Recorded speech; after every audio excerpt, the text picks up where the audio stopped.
Welcome back to your new home for NASCAR Cup Series coverage on the Grid Network. I'm Ben Schneider. Welcome to another episode of Grid Live Encore, joined as always by Brandon Crossland and Casey Campbell with yet another Cup Series recap to come following yet another weather delay in the NASCAR Cup Series. Unfortunately, Josh Birch is off tonight as well. Brandon, Casey, how are you guys doing tonight? Well, at least someone's not scared to admit it. Yes, Ben, we are the home of the NASCAR Cup Series assessments and reviews. Can we get INDYCAR on here too? That'd be fun. Oh, wait, we're going to be talking about that later on tonight. So you need some excessive rain. Yes, we do. Yeah. Or we need rain at an oval, I suppose, or lightning or something like that. Yeah, and it can also cause Christian Lundgaard to shave his mustache too. That was cool to see someday. There you go. All right, let's get into it. Brandon, we're going to say goodbye to you for now, bring you back in a little bit later on in the show. Casey, I know you got a tight schedule, so we're going to let you get the USF recaps out of the way here first. I know we had some success for our friend of the show from Life on the Grid, Miles Rowe, in race 2 of USF Pro 2000, but USF 2000 was also in Toronto this weekend. So which series do you want first here? Let's start with USF Pro. It's kind of a tale of two races here, Ben, but let's pull up USF Pro 2000, the grid up there. Michael D'Orlando. It also started to rain as well. And I did get a chance to talk with Miles Rowe today, and he was kind of telling me about, how that race kind of ended there. You look at those types of races, and anytime that you race in rain, Ben, that it's gonna be really interesting. Michael D'Orlando pulled off, just getting wins and stuff. I know he's a little bit behind in the points.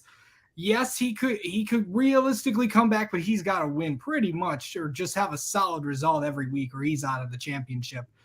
But Miles Rowe's got a pretty good points lead, and he did say he can clinch the championship next week at COTA. He's got to score 18 points and have like a differential. I know Kiko Porto's up there a little bit there. But going back there, go back to race 1 for a sec if you can. So in this race, good run for both the championships there. D'Orlando getting the win for turn 3 just shows you just how talented that guy is. Really has turned that team just around. A good run for Liam Zindelli, of course, came from F2. Of course, the TJ Speed guys. Joel Grandfor is in 4th from Exclusive. He's impressed a little bit. Francesco Pizzi finishes 6th. Miles Rowe went off track and was able to salvage a 7th place finish, but didn't have a big hit in the points. But the funny thing is, in the opposite of that from race number 1 was the complete opposite in race number 2. Michael D'Orlando had some electrical issues, and Miles Rowe basically, commanded the day. And what a run for Pabst Racing so far. We'll get to that when we get to USF 2000 in just a minute. But Toronto brought as many elements as it did.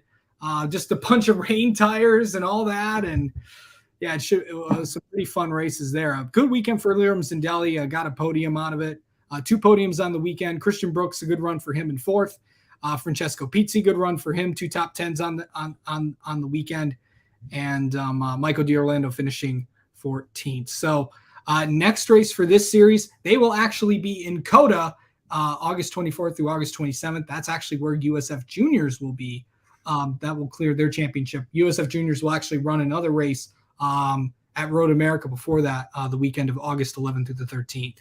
All right, let's pull up those USF 2000 results if you could. Thank you so much.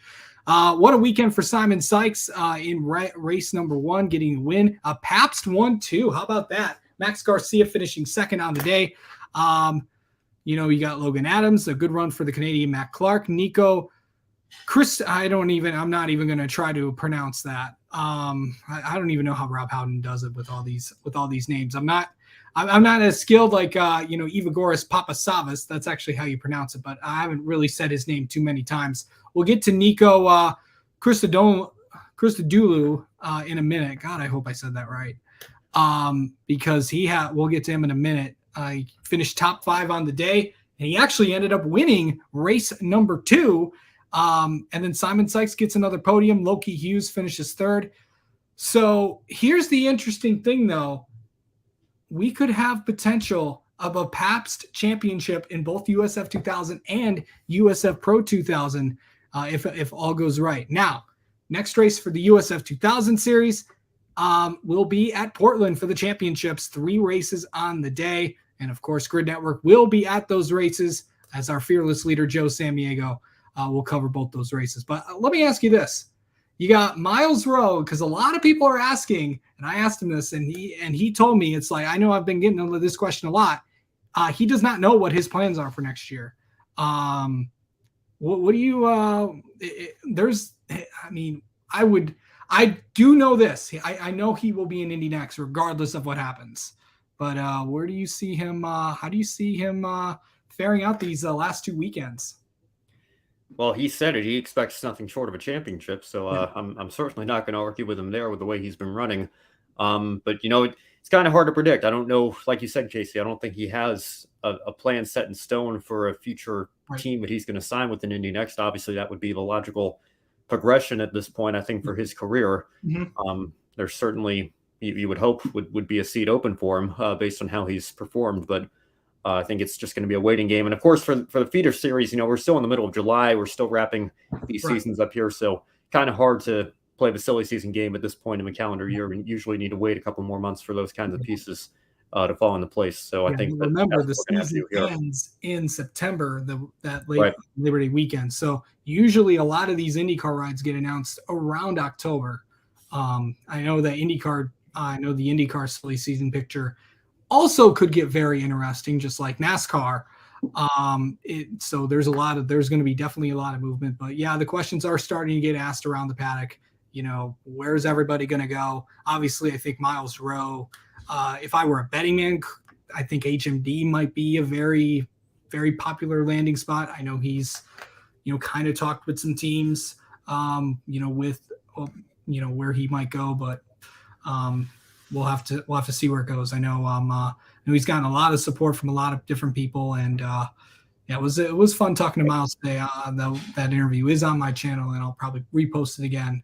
And of course, it'll also be tagged by the Grid Network, so that'll be fun. Also, big run. How about Simon Sykes? Similar position that Miles Rowe was in last year. They weren't really sure if the funding was actually going to come through, and once again, it's Simon's been at it for a while. He's 22 years old, so I know it's kind of on the older side of things, especially in USF 2000. But I know Simon hasn't had the opportunities that he had when he was younger. So it's good to see someone get the funding and get the opportunity he need, because those 3 races in Portland are going to be huge for him. And obviously, we know what happened last year at this time with Pabst Racing with this team, and of course, it wound up with Michael D'Orlando winning the championship last year. So it's definitely going to be interesting when we get to Portland for USF 2000. But before we do that, we have to get to the USF Pro championships.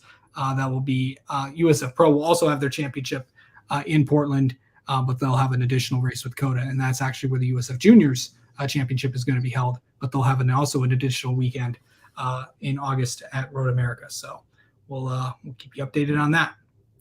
Yes, and thank you, Casey, for reminding me Joe's going to be back out there in Portland. I forgot to thank our Patreon supporters who are helping make that happen here at the top of the show. So I'll do that now. Thank you again to Colin Deschelle, Mark, Robin, and David. If you want to get on board with them as well, you can visit the Patreon link in the description box below, as well as buy me a coffee if you'd rather make a one-time donation. And as always, follow us on all our social media platforms as we get ready for more coverage here at the Grid Network, with Portland coming back up in a couple of months. In the meantime, Casey, before we let you go here, we do have an ARCA race to talk about, actually an ARCA East combo race. Yes. And kind of deja vu for William Sawalich here, leading literally every single lap, dominating the race. Then a late caution comes out, and Luke Fenhouse sweeps in on the restart to steal it. So how frustrating do you think it must be for Sawalich right now following a second overtime loss this season? He must hate overtime as much as I do at this point. No, I don't think anybody hates overtime as much as you do, Ben. I know it's frustrating. I know this is, when you've had a race won, when you've dominated a race just like he did, and to come up short once again, hey, that's how these races play out. I mean, you got to play within the rules, and that's how it did it. And, Fenhouse got a good jump, and now it's only an 11-point differential between Luke and William in the ARCA East Championship. But yeah, it's just to see those two cars, and obviously Fenhouse was right there too. Now, obviously, if the caution hadn't come out with 2 laps to go, Sawalich would have won, but it did, and things were able to happen there. But there's a couple other things I have to say about this race. But how about Tony Breidinger? Good. Yeah, well, that was going to be my second question here in the script. I thought it was a fantastic run for her.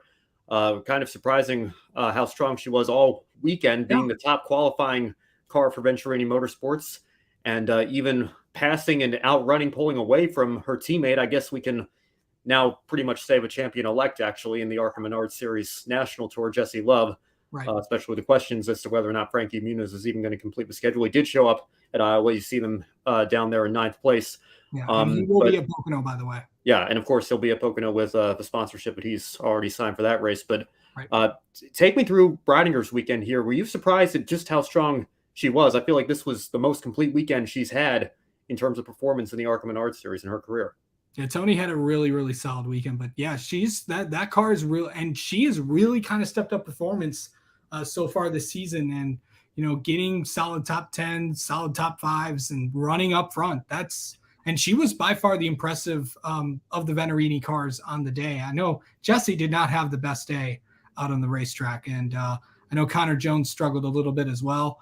But overall, I think obviously, I think anyone would be happy with a 3rd place finish. Obviously, it's you want to win, but with the car that they had, it's not been the best few weeks for Jesse Love. But to come up away with two solid top 5 finishes heading into Pocono, it's definitely going to be a momentum there as well. But Tony Breidinger really has stepped up her performance, and who knows where that could lead going down the road. Also, LeVar Scott was also very impressive as well. Yes, running 3rd most of the day. That was really good. I know that Andres Perez de Lara had some issues with the window net. It was there, but it's not the best day for Rev Racing. But overall, it was a solid day for LeVar Scott. I think, and he just continued. And we saw him, and I saw him at Flat Rock. He finished 2nd on the day, was able to get back to him. And if there was only maybe a few laps, he maybe would have had challenge Sawalich there in that East race. But LeVar Scott's really been impressive. I would not be too surprised if we see him in the main ARCA Menard Series contending for a championship next year. If we could pull the graphic back up a little bit, I want to also give a couple shout outs as well. Christian Rose finishing 7th on the day. Of course, Connor Jones coming in 8th. And and Frankie Muniz in 9th. And another impressive save by Frankie Muniz to keep that car straight in there. And then a solid top 10 run for John Garrett as well. Yeah, no doubt. Lots of strong runs at Iowa, and great that Muniz and the Red Jones team were able to make it after all.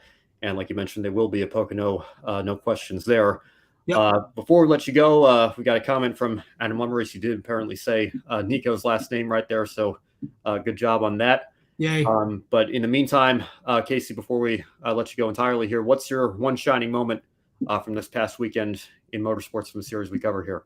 Before we get to that, I do want to remind you that Pocono will be next in the next ARCA Menard Series race. And by the way, the next ARCA East race will be at IRP. The rest of the season going forward, they will have combo races. So we might get a few more cars at IRP. That IRP race is going to be very, very interesting. But 2 more races before that with Pocono and, of course, at Michigan as well.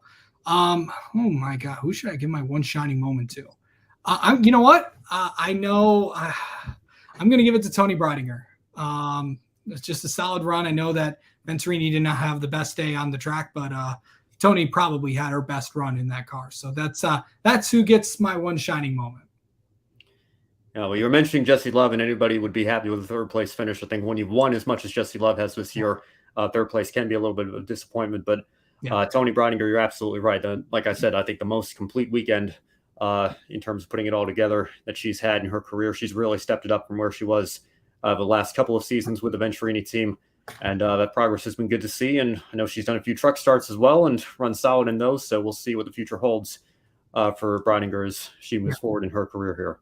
I know this will probably be saved for the Grid Tonight show, but actually some news that just came on before this. You know, we're talking about trucks this week. Austin Hill will be in the 7 Spire truck this weekend. That actually just broke right before the show started. So Austin Hill will be in the Spire 7 truck this weekend for that team. So it'll be would be fun. Also, this is Kyle Busch's last truck race of the year, and this is also the last time we will see the Cup drivers in the Truck Series going forward, because they will not be in the rest of the season for the playoffs and the playoff cutoff and the regular season finale at Richmond, which is actually at this time next week. So yeah, we're getting down there. It's crazy how the Truck Series is paced compared to the rest of the series. I feel like I bring this up every year, but I don't feel like we should be talking about playoffs and getting down to the cutoff in the middle of July here. I feel like then again, obviously a lot of those teams are, not, I mean, they don't have the budgets as the Cup teams do or the Xfinity teams do. So maybe, spread out during the season, less travel, more time to spend, with your family. And obviously we know work-life balance, especially during COVID, has kind of, been there. I think one of the reasons why Brian Patty went to the Truck Series this year after spending so many years in Cup, maybe a lesser schedule and, not that many races and, obviously still traveling and still working, but, not maybe a lot less travel, maybe is needed. So yeah. All right, Casey. Well, thanks again. We'll let you get back to the rest of your evening, but thanks for your coverage on USF2000, USF Pro 2000, and ARCA as always, and we will talk to you soon. All right. Thank you so much, Ben, and have a great rest of the show. Thanks again. Bye. All right, Brandon. Well, like I mentioned at the top of the show, it's kind of become a regular thing here for us on the Grid Network to be recapping the Cup Series on the Encore show with all the late start times and weather delays that we've had. Hopefully this doesn't become a permanent regular thing and we can get back to some mid-afternoon starts not impacted by weather, but it's the case this weekend. Let's talk about the NASCAR Cup Series Crayon 301 at New Hampshire Motor Speedway. And it was a race that came down to Martin Truex Jr. and Joey Logano on a couple of late race restarts. Truex ended up holding on to earn his second win of the year, and it follows a 2-race streak of not so good finishes, 32nd at Chicago, 29th at Atlanta. It's his first win at what I guess you could say is one of his several home tracks, New Hampshire Motor Speedway. He also swept the stages and led 254 out of the 301 laps in total. So, Brandon, what is it about this 19 team with Martin Truex Jr.? It seems like oftentimes when this team goes out and wins a race, they don't just win the race, they flat out dominate and they prove that they're the car of the day. What do you think it is about the 19 team that allows them to do that? I really can't put my finger on it, Ben. It's just they have some sort of secret sauce there with Joe Gibbs Racing. And when Martin Truex Jr. and James Small cook up something together, you just can't stop them. Whenever they find that recipe that makes it really click, they sweep all the stages. They take the win. No one swept the stages all year besides William Byron, and this team was the one that won the LA Clash at the Coliseum. But what a dominating performance at New Hampshire. I can't believe he hasn't won here yet, being from Mayetta, so really close to New Hampshire. He said he came there as a kid, and to finally see, I think they used to put a teaser up of Martin Truex Jr. saying lobster because he was like the New England driver essentially for a time there. And so to see him finally get to raise that thing up and enjoy that was nice. And James Small, I think, has a lot to do with this as well. There's got to be some very nice strategy up there from the box. Yeah, well, even going back to the Furniture Row days with Cole Pearn, I mean, who can forget the Coke 600 in 2016 that Truex just dominated flat out. I think he led like 392 of the 400 laps or something ridiculous like that. So, whatever it is, when Truex is on his game, he's able to go out and, not win these races. It's not like the Kevin Harvick closer style where he just kind of comes out of nowhere and wins it on a last lap pass or a pass with a few laps to go. Truex is there. He's the car to beat, and he's usually able to close the deal as well. So another great run from him. And, we'll see. Of course, we've got the retirement rumors that seem to be coming back every year for Truex at this point. But the way he's going, I think he's got a lot of energy right now, a lot of positive momentum. Retirement's probably not at the forefront of his mind. I think it's something that he might take some time until the offseason to really contemplate and consider, or he might surprise us all and re-up before the end of the year like he did last year. So we'll see what the future holds. But the way it's going right now, I see no reason for Truex to stop here. He could very well be a championship 4 contender once again. And he's picked up where he left off from a couple of years ago. I know it was a tough year for him last year with all the different winners we had, missing out on the playoffs despite running very well, just not being able to break through for the win. So a good rebound for him here, and we'll see what he can do when it comes time for the playoffs. Yeah, he was asked in the post-race interviews there, I can see, about his return next year, and they've got him with a quote, "I'm bad at making decisions." So he probably knows what he's going to do already. It's just not ready to make that claim yet. Yeah, but with the way he's going right now, he's definitely eyeing a championship. So there's no reason to be thinking about that right now at all. It's go time. No doubt. Well, let's go down the leaderboard a little bit here. Let's talk about Stewart-Haas Racing. It hasn't been the best of seasons for them when you look past Kevin Harvick especially. Kevin Harvick came home with another solid finish in 4th place today. Chase Briscoe picking up a nice run there with a top 10 there. But Ryan Preece was actually my kind of dark horse pick to win, given his history in the modifieds and Stewart-Haas's previous success at this track. He ended up finishing a lap down in 28th.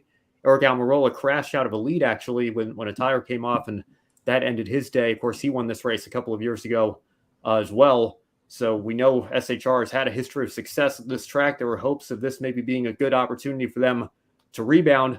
Harvick looks like he's safe in the playoffs right now on points. The chances of 16 winners looking more and more slim with every repeat winner we get. But Brandon, when you look at the rest of the Stewart-Haas cars, do you see any hope of securing a playoff spot besides working with Draft Right at Daytona for these other 3 drivers here?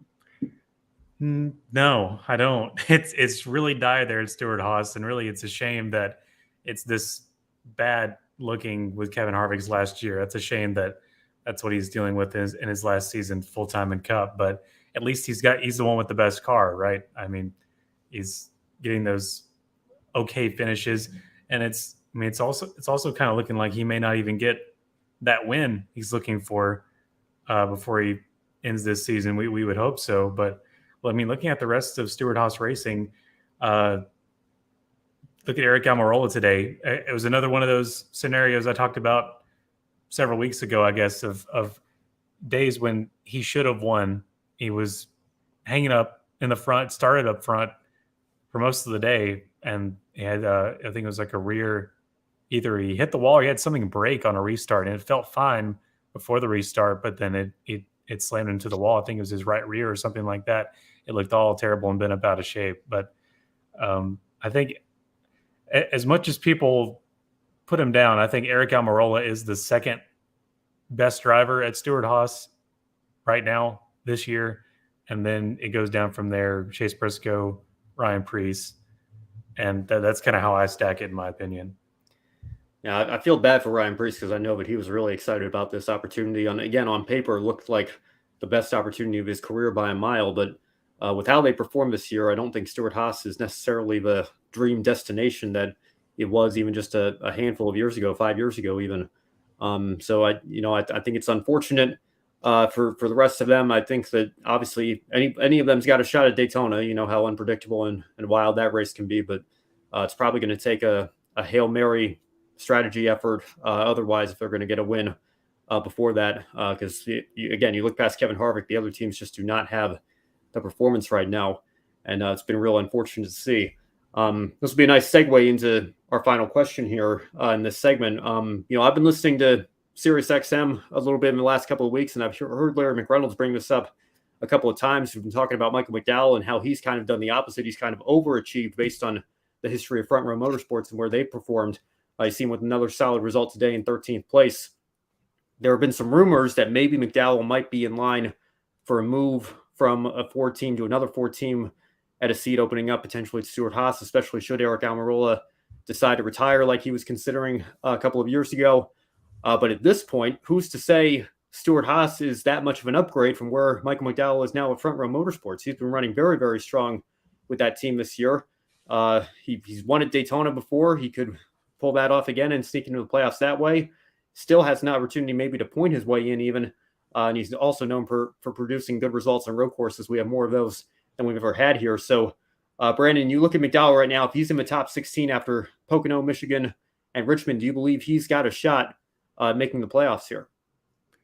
Yeah, I certainly think so. And I'm thinking like if he upgraded to Stuart Haas or maybe in the 10, because I really think Eric Almirola will hang it up after this year like he originally intended to.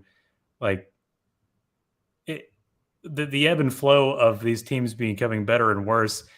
Do you think Stuart Haas is more likely to bounce back more than front row? Like I think they're gonna have a big actually has a chance to rebound. Yeah, I think they certainly do. I know there's a lot of very talented, smart people over at Stuart Haas who just have to be scratching their heads in terms of where they are in performance this year. But again, with how McDowell's been running and with how long he's been at Front Row Motorsports and the chemistry that he must have built up with that team at this point, again, I mean, unless I see a very clear indication that they've put all their chips to the center of the table and they are ready to take that step forward and rebound going into 2024, I know they're certainly going to be motivated with Josh Berry coming in next year to replace Kevin Harvick. But I mean, again, McDowell is running stronger in that car than anybody has previous to him, and than he ever has as well. He got into the playoffs obviously a couple of years ago when he won the 500, but it's been a fantastic year for him so far, and continues to get everything out of the equipment that he has.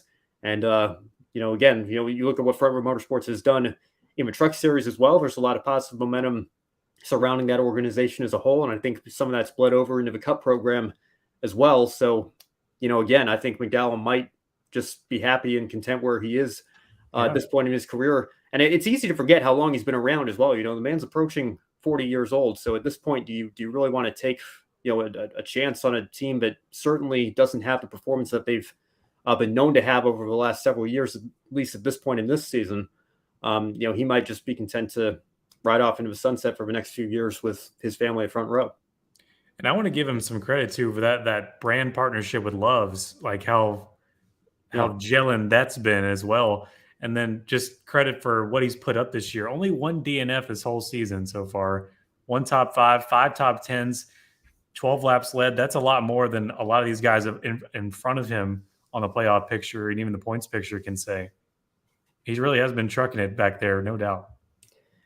Yeah, and again, to be in a front row car, and I believe, Brandon, it sounds like you've got the standings up. You can correct me if I'm wrong, but I believe at least at one point he was ahead of 75% of Stewart Haas Racing in the championship standings. So, that I think speaks to both how strong Front Row has been this year with McDowell and also how much Stewart Haas have struggled again when you look past the 4 team and Kevin Harvick. And again, it's hard to predict what the dynamics are going to look like next year. I'm sure Stewart Haas are putting not all their eggs, but most of their eggs into one basket with that 4 car and trying to give Kevin the send-off season that he deserves. But again, when you look at the 3 other cars, they certainly are not where they want to be right now. And I think everybody at Stewart Haas themselves would even admit that at this point. So there's a lot of work to do.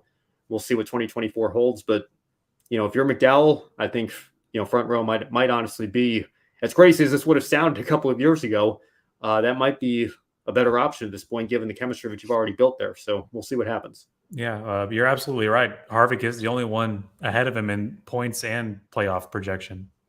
Yeah, there you go. All right, well, let's move on now to the Xfinity Series and John Hunter Nemechek picking up yet another win. It's his second straight, his third straight top 2 finish. So that team is certainly firing on all cylinders right now at Joe Gibbs Racing. So, Brandon, 4 wins on the total. 4 total wins on the season now for John Hunter Nemechek. Do you think he's peaking at the right time to be considered a championship favorite here? Yeah, getting towards the end of the summer, I guess you could say we are, especially with the Xfinity Series, slightly less than the Cup schedule. I mean, not as much as we talk about the Truck Series, really slimming down with their year. But yeah, this is about the right time. I'd say you want to start locking in some wins and showing that you're dominant. And John Hunter Nemechek, his first real big time here in the Xfinity Series is showing that he's ready to fight for this championship and kind of looking like Ty Gibbs last year at this point. So he's definitely got to be in your top 4, and we're going to be talking about that all the way to November because they're getting a lot of wins here, and this one was just it made it look really easy. By the way, Brandon, I want to give a shout out to our colleague Kobe Lambeth, who's just put in our group chat some more breaking news. Of course, Casey alluded to Austin Hill running the Spire truck right before we came onto the air. Brody Kostecki has just confirmed that he will make his NASCAR Cup Series debut at the IMS road course with Richard Childress Racing in their number 33 car. So, Brandon, if you want to just give your thoughts on that real quick. We got another Supercars driver coming into what should be a pretty competitive seat here on a road course or street circuit as well in the NASCAR Cup Series. What do you think of that? That is really weird. It kind of reminds you of when we had Dario Franchitti and Montoya and all the guys from the open wheel Formula One world kind of having a British invasion, if you will, of NASCAR and trying their hand. And of course, that didn't go so well, but this one might. I mean, V8 supercars, they're not too different from the Cup car we've got right now. So, and the Gisbergen performance was outlandishly good. So I'm optimistic about these blokes coming over from down under. Yeah, well, and I had to catch myself real quick because obviously Chicago is not just a road course; it's an actual street circuit, and I think that played even more into SVG's favor. Yeah. So I don't know that you can expect. I mean, it hadn't happened for 60 years before Van Gisbergen. I don't know that Kostecki's going to go win the race, but I think he certainly has a shot to turn some heads and perform better than some might be expecting. Of course, the IMS road course, not exactly the most natural road course out there in the world. I think we kind of forget it is technically a roval with them using the main straightaway of the oval at IMS. But, with how chaotic the race has been, I think a lot of people weren't expecting AJ Allmendinger to win in 2021 with a colleague car that was part-time at that point in a very brand new Cup Series program over there. Yet he found a way to emerge from all the chaos and come through for the win. So who knows what's going to happen with Brody Kostecki and RCR. But great to see the 33 back. That's kind of a throwback to several years ago for me, and remembering when that was the fourth R&D car, and Scott Wimmer would come over every now and then when he was racing for them in the then Busch Series. And, that was kind of their fourth part-time entry, and then they took it full-time, and Boyer got in there with Cheerios car. So good to see that number back out on track with RCR there. The Cheerios Clint Boyer era is a special place in my heart. Hamburger Helper and Cheerios. And good to see Kobe in our chat as well. More on Grid tonight with Brody Kostecki Wednesday at 6 p.m. Eastern, so make sure you all tune in to that. But Brandon, before we move on here, I do want to highlight one incident that happened in the Xfinity Series race towards the middle. We had a restart where the leaders seemed to wait until the absolute last possible moment to go in the restart zone, and it kind of stacked the field up, and we ended up seeing several cars spin out, and a lot of cars with terminal damage. Parker Kligerman was one of them. Feel bad for him getting caught up in that accident there.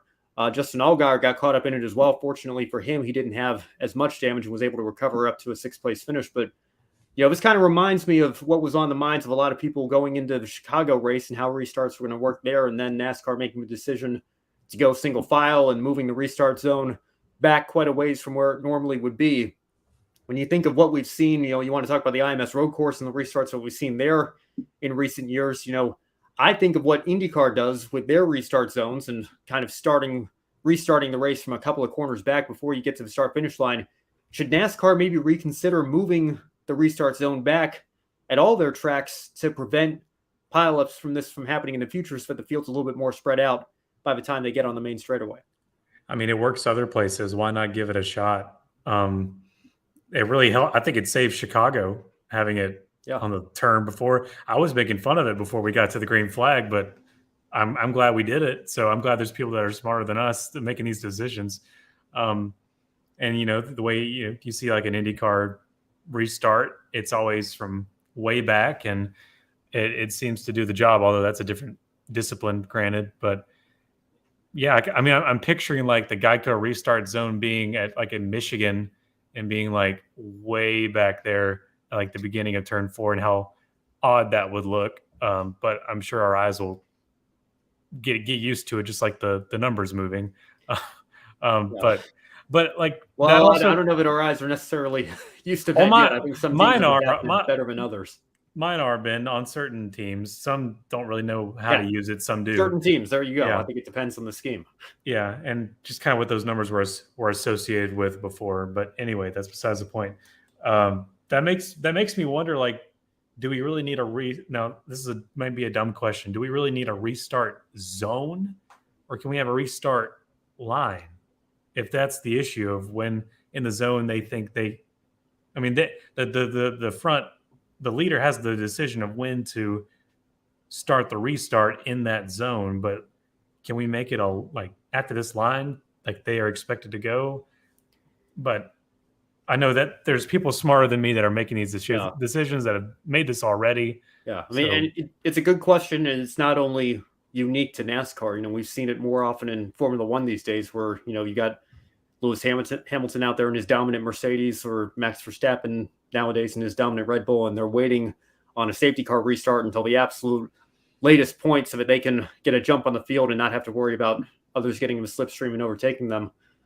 So it's not a unique problem to this series, but again, you look at what happened on this restart, and Parker Kligerman, Ryan Sieg, other guys getting torn up there. If we can find a way to try to, maybe not prevent that 100% of the time, but at least mitigate that risk from happening, I think it might be worth considering. And Brandon, you brought up Michigan. I don't know if that's necessarily one of the tracks where it would necessarily be needed the most badly there, but you think of a track like New Hampshire with these flat sweeping straightaways here, and where the restart zone is. Obviously, we saw the danger of that this weekend in the Xfinity race. So I think maybe at least on those tracks to trial it, we could see how it goes. I think another thing that would help is going back to single file restarts, but I'll get off my boomer soapbox there because I think we've made a lot of changes that didn't need to be made for entertainment purposes, and that's a common theme and discussion here on this show that we don't need to get into right now. But it worked in Chicago, so what more can I say? I don't know why my brain chose Michigan. I was just thinking generic NASCAR track, and there it was. But yeah, that doesn't make sense there. So places where you're bound to get a pile up is kind of what we're thinking, right? Yeah, and hey, if it works well there, maybe you make it standard at all tracks, or maybe it's coming out of turn 4 at Michigan instead of whatever it is, 100 feet or 100 yards from the start finish line, or maybe just move it back a little bit instead of in the middle of the corners, but maybe at a track like New Hampshire or Martinsville, it's in the middle of the corners there, so that they're more spread out, not on top of each other. Because again, I don't think double file restarts going anywhere anytime soon. So that's something worth considering, I think. That's a great idea for Martinsville. Restart right at the start of the video game move, turn 3. Yeah, and then get it going. All right. Well, before we move on, I do want to give a little bit of love to the Whelen Modified Tour. I know we don't normally talk about this series as regularly on this show, but they had what's arguably their biggest race of the year at New Hampshire Motor Speedway this weekend, and it was a thrilling three-way battle there between Justin Bonsignor, Doug Coby, and Ron Silk. They combined to lead, I think, all but just a handful of laps, and 24 lead changes total in this race. So a thrilling battle all the way, and then a thrilling finish with Bonsignor getting the edge on Coby in a photo finish coming to the line. Brandon, I know you got to catch up on the race over the weekend. You got to see the finish there. Like I said, this is arguably their Daytona 500 in many respects when they come to New Hampshire, and always attract some big names as well. You see Corey LaJoie was in the race once again down there in 7th place, so a solid run for him. You look at races like this, you look at a race like the ARCA Menard Series West going out to Sonoma, being a companion with the Cup Series, or their season finale at Phoenix. Do races like that, even if we can't get the series on national network television every week, because I think that's a little bit unrealistic, but do you think that you look at the Modified Tour being a companion race this weekend, do they deserve a little bit more attention when they come to tracks like this, and perhaps even a live TV audience on Fox or NBC? I'll try to be realistic. Maybe not their full season, but yes, when they go to places like this one had me like cackling, laughing at the end.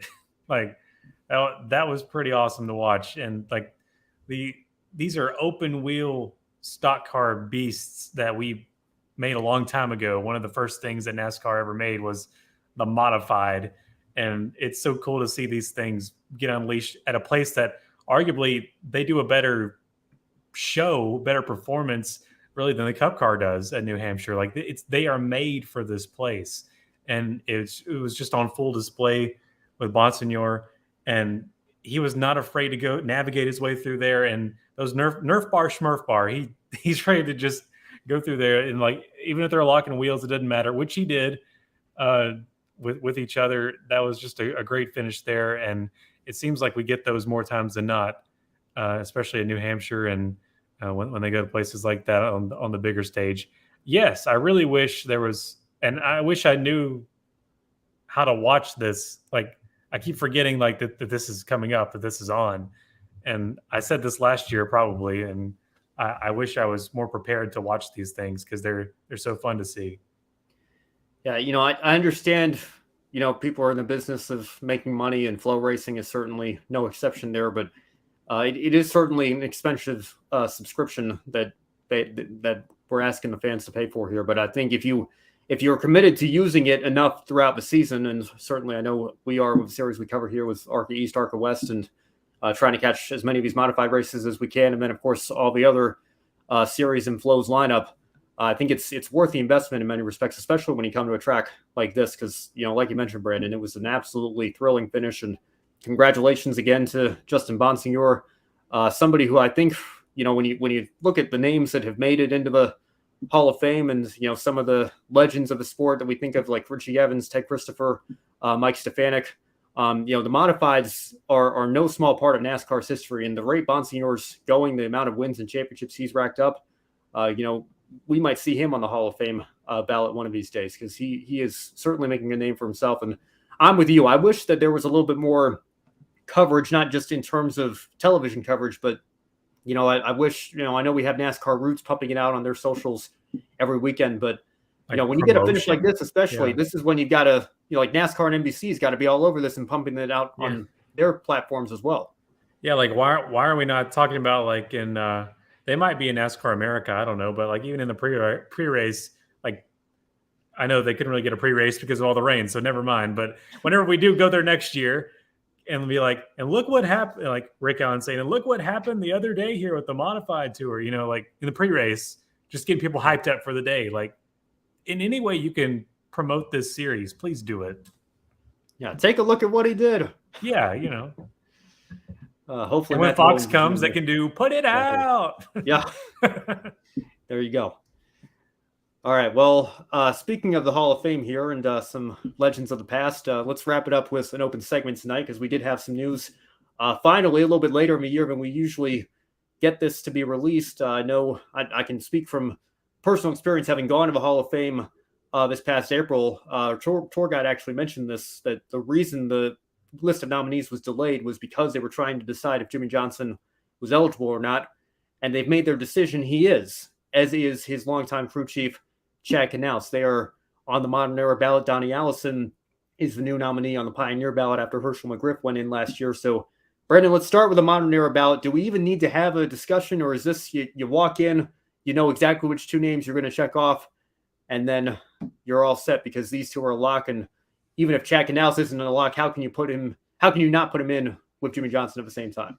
You can't put one in without the other, because I'm sure they would both tell you they are the reason the other is there. I mean, Jimmy Johnson, Chad Knaus, that's going to be a duo that's going to be talked about as long as engines are around on this planet. Like, that's 7-time champion, and that's the guy who he worked with. I mean, that was the pairing, the match made in heaven, if you will, for Hendrick Motorsports. That was, I mean, I don't know how you can't lock that in for a modern era ballot, and it's cool to see that nominee that the fact that they had to discuss that so much, I'm concerned why they needed to do that, honestly.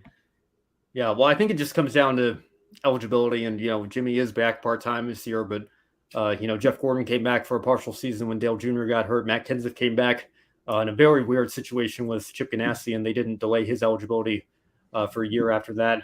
They considered his 2019 season that he sat out, I guess, the 1 year of eligibility that he would have had to wait to get the 3 total. So he ended up going in on schedule anyway. So I think they made the right decision. And I've heard this said before. I've said it before myself. I said it on Grid Tonight this past Wednesday. Jimmy Johnson's not a first ballot Hall of Famer. He's a don't need a ballot Hall of Famer. It is obvious that he deserves to go in, and deserves to go in as soon as possible. And again, I think Chad Knaus is the same way, because they won all those championships together. But even if Chad had a slightly lesser resume, maybe he only worked with Jimmy for a part of his career, the two are so inextricably linked together that I think it's a fool's errand to try to argue that one should go in without the other. as much as I think names like, Tim Brewer and Larry Phillips, want to see them get their due one day. And, Carl Edwards as well. I think when you look at Carl's Xfinity career and what he did in that series alone for so many years, and then couple that with his 20-something odd Cup wins that he's got, I think he's getting a bit overdue at this point as well, especially when you consider how quickly Dale Earnhardt Jr. went in going in on the first ballot. I know Jr.'s, got the name recognition as well, and, his own media company and ownership in the Xfinity Series. So he's got other contributing factors that put him in as well there. But Carl Edwards, I think, thoroughly deserving of going in on, if not the first ballot, a couple of ballots later. And he's starting to get to a point where he's had to wait several years. And I think he's going to have to wait at least one more, unfortunately, because Jimmy and Chad, I think, are the 1-2 punch that's going to lock the Modern Era ballot out. And look, if we started the NASCAR Hall of Fame, not in, was it 2010 that we started doing this? First class, yep. If we started in the year 2000, I don't think you'd find anyone arguing that Dale Earnhardt doesn't go in the first class. Like, he was a 7-time champion already. Yeah, and I've always said this as well. If you look at the original 25 nominees that came out in 2009, when Red Byron went in I think it was 2018, he was the last of those original 25. They're all in the Hall of Fame now anyway. So why couldn't we have recognized and said, look, we're breaking ground on a Hall of Fame very late in our sports history, by other sports standards, I suppose, for a Hall of Fame. Why not just recognize that these are the 25 greatest names through our sport's first 62 years at the time of our sports history? These are the 25 guys. They're all going to get in anyway at some point. Why don't we just put them all in right now, and then we can move on to the 5-year? Because, again, the fact that David Pearson's not recognized technically as a first ballot Hall of Famer because he had to compete against Richard Petty and Dale Earnhardt and both Bill Francis Sr. and Junior Johnson was there as well. Right. There was no reason to make David Pearson or Bobby Allison wait a year because they were obviously Hall of Famers in their own right. Well, speaking of the pioneers and some of the early names in our sports history, let's talk about the pioneer ballot now. And I mentioned Bobby Allison. His brother Donnie is the new pioneer nominee. Sam Ard is back on the ballot, as well as AJ Foyt, Banjo Matthews, and Ralph Moody. So, Brandon, of those 5, who do you think would be your pick if you had a vote for the pioneer ballot this year?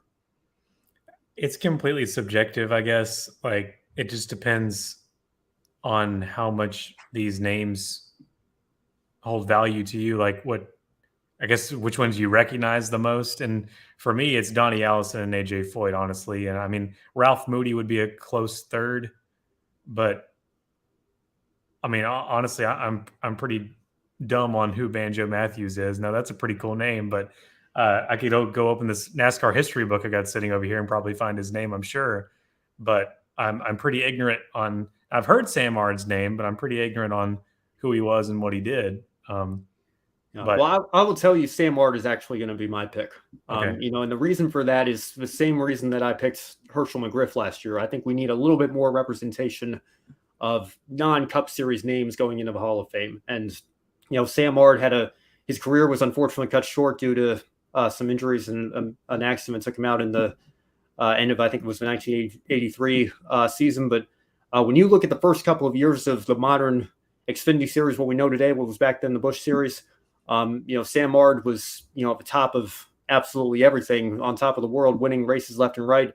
The first time I heard Sam Ard's name was actually in 2008, I think it was, when Kyle Busch tied his single season record for most wins in a single year in that series. So even though Sam Ard doesn't have a longevity going for him as much as some of these other names might have, I think he would be my pick at this point to go into the Hall of Fame as one of the pioneers. I know we talked about AJ Foyt on this show last year. He certainly has the name recognition to the average motorsports fan as well. But again, I just don't know that his NASCAR career alone stands on its merit enough to go in as a NASCAR Hall of Famer. If there's any motorsports Hall of Famer or any motorsports Hall of Fame, generally speaking, that can take everything into consideration, including Foyt's INDYCAR career, which is nothing short of incredible with everything he accomplished there, then of course, absolutely, he goes in the Hall of Fame. But, to only have 7 Cup wins, again, I feel like Foyt will certainly get in eventually, but I think that it's a little bit more borderline than some people might think, for me at least, just because of his limited starts and limited time in NASCAR. I think there's certainly a case to be made, But again, we have a lot of other pioneers that are waiting to get their opportunity to go in the Hall of Fame. I don't know if Voigt's my pick just yet. And to be honest, Donnie Allison's kind of the same way. I know Donnie Allison was at the center of the 1979 Daytona 500 finish that kind of put NASCAR on the national map in many respects. So, he comes from a famous racing family, but, his career, 10 Cup wins is certainly much better than the vast majority of Cup Series drivers can ever say they did. But is that good enough to get into the Hall of Fame ahead of some of these other names?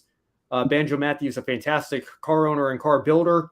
Ralph Moody, obviously a Hall of Fame caliber car owner with Holman Moody and everything he did with that project there. So, it's a crowded competition on the Pioneer ballot here this year. I think all of these names certainly have a case to be made for them. And it's a shame, I think, that we're only putting in one per year with how we're doing it nowadays. But regardless, I think Sam Ard, for more representation for the non-Cup Series names, that would be my pick on the Pioneer ballot. So, I don't know, Brandon, you have any final thoughts on that before we move on? Yeah, I just want to apologize for how ignorant I am on these names. Like, I have heard Banjo Matthews a couple of times, probably in a documentary or something like that, but not much familiarity. But if they're like deciding who goes in here based on like who the general populace knows, I guess, general NASCAR fan knows, it's probably going to be Donnie Allison or AJ Foyt that's getting in, despite these like reasonable reasons that Sam Ard should be in there for his accomplishments in the Busch Series, and also for the other two as well. And don't quote me on this, but I think, if I recall correctly, I feel like Bob Pockra sent a tweet out with the breakdown in terms of voting. I think AJ Foyt finished second to Herschel McGriff in the voting. And again, I hate bringing it up because, it sounds kind of morbid, but AJ Foyt's 88 years old. So, it may kind of be a thing like, if AJ Foyt, if we decide he's either Hall of Famer or he's not, if we're going to put him in eventually, let him enjoy it, please. Stories that he's got to tell. Yeah. I think AJ Foyt deserves to give his own speech. So, maybe you take that into consideration. Unfortunately, Sam Ard's no longer with us. Maybe that's the argument for AJ Foyt as well. So I honestly think it comes down to Ard and Foyt for me. But again, I think there's a lot of people who have a lot of different contributing factors and opinions that they're going to take into consideration when they go in to vote. So I think that's where all the attention is going to be, because again, Jimmy Johnson, Chad Canals, I think are locks on the modern era. Be very interesting to see how that vote is broken down, because this has come up too. There was one person that did not vote for Jeff Gordon his first year. So he ends up with 98% supporting his case to go in the Hall of Fame. Somebody did not vote for him, made him not be 100% first ballot modern era Hall of Famer. So I think that was kind of unfortunate, because again, how can you not look at Jeff Gordon's resume and put him in the Hall of Fame? I hope that Jimmy Johnson can say he's unanimous. And again, maybe even Chad as well, with how linked those two are. I think some people are certainly going to consider some of the other names on that ballot that deserve to be there. But again, I think they're just going to have to wait a year, because Jimmy and Chad are the perfect 1-2 punch. Well, before we wrap up the show entirely here, Brandon, I understand you have a bit of an unusual one shining moment, but a shining moment nonetheless. So tell us what that is before we wrap the show up here tonight. Yeah, if you see me on this show any amount of time, this is not unusual, I guess, at all. I'm always doing something stupid, I guess. But my one shining moment has to go to Loudon the Lobster, because they decided, Martin Truex Jr. and the team decided that the Loudon the Lobster, he was not going to live this year. He was going to be a part of the Lobster Bake. And so I'm sure they're having a whale of a time tonight. And we salute you, Loudon the Lobster, a one shining moment. What a trophy at New Hampshire Motor Speedway. It's certainly one of the most unique trophies in our sport, and one that all the drivers certainly love to get that picture of when whenever they win at New Hampshire Motor Speedway. So certainly some uniqueness there. That's a good pick. I have two, actually. I want to give a shout out to Rhett Jones Racing and Frankie Muniz, who did make it to Iowa after all. And I like what Frankie's done with his career here. He's obviously a famous celebrity and actor who's got plenty of notable roles. Malcolm in the Middle, Agent Cody Banks, just to name a couple, and certainly made tons of money from those in Hollywood and the endorsement deals that he has. He certainly is capable, I'm sure, of funding a couple of ARCA races out of his own pocket. But Frankie doesn't want to do that. Frankie wants to earn it through the activation of partnerships and sponsorships, just as any other race car driver would have to do, and not want to spend a dime of his own money to pursue his dream. And I think that's very admirable. So unfortunately for him, it's kind of caused some question marks as to whether or not they're going to be able to actually run the rest of the season. But they made it to Iowa. They found a way to make it work. As Casey mentioned, they're going to be at Pocono for sure. So hopefully they can get their finances and sponsorship squared away to run the full season for him. But the fact that he made it to Iowa and had a fantastic save, I don't know if that ended up being the Reese's Sweet move of the race. It was certainly a nominee, but a great run for Frankie again, just to get to Iowa and maintain his consecutive start streak this season as he aims to run the full season. That's my first one shining moment. Also want to give a shout out to Alex Tagliani, who is now a regular in the Pinty Series. They were also one of his support races this weekend for INDYCAR in Toronto, and Tagliani picked up another Pinty Series win this weekend, so I'll give him a one shining moment as well. And that is going to do it for another episode of Grid Live Encore. Be sure to follow us on all our social media platforms, Twitter, Facebook, Instagram, Threads as well now, TikTok, Twitch, and LinkedIn. Most importantly, right here on YouTube, join us on our journey to 1,000 subscribers and beyond. If you really liked what you saw tonight, you can take 5 minutes after the show to invest in our Patreon. Join Colin, Deshelle, Mark, Robin, and David in investing in the Grid Network to help keep us on the air throughout 2023. Our long-term goal of $500 per month will allow us to begin attending races on site on a more regular basis, expanding our coverage for you, the viewers. And if you'd rather make a one-time donation instead, you have that option as well through Buy Me a Coffee. Link to that is also in the description box below. You can buy a coffee for your favorite on-air talent. Any amount will help us continue to grow our motorsports media outlet. Now, looking ahead to our schedule the rest of this week, don't miss Grid Tonight. As we mentioned in the chat earlier, more on Brody Kostecki making his NASCAR Cup Series debut. He'll have coverage over there with Matt White on Grid Tonight. And, of course, you can stay tuned for more Grid Live coverage this upcoming weekend. As always, Brandon, any final thoughts before we sign off for this evening? I'm looking forward to Long Pond, Pennsylvania. There's something about that track, the steeples on the front stretch. It's just an elegant place. And although the racing sometimes can be a mixed bag, sometimes it brings some really great moments. So ARCA, Trucks, Cup, all going to be at Pocono Raceway. It can be a lot of fun. I always thought that Pocono was kind of a little bit underappreciated. If nothing else, it's a unique racetrack. It's unlike anything else that we go to on the calendar. And again, I'm with you. I know the racing there, particularly in recent years, hasn't always been great, but hopefully we can get some good moments to come out of that weekend, regardless, coming up here. And we'll cover those all for you here on Encore and on pre-race and wrap-up as well this upcoming weekend. So make sure you stay tuned for that. For Brandon Crossland and Casey Campbell, I'm Ben Schneider. Thank you so much for watching. And as always, have a wonderful rest of your week. Thank you for watching us right here on YouTube. Be sure to subscribe and check out some of our other videos, including Life on the Grid, where we interview folks from the motorsports industry. Thank you for watching. We'll see you next time.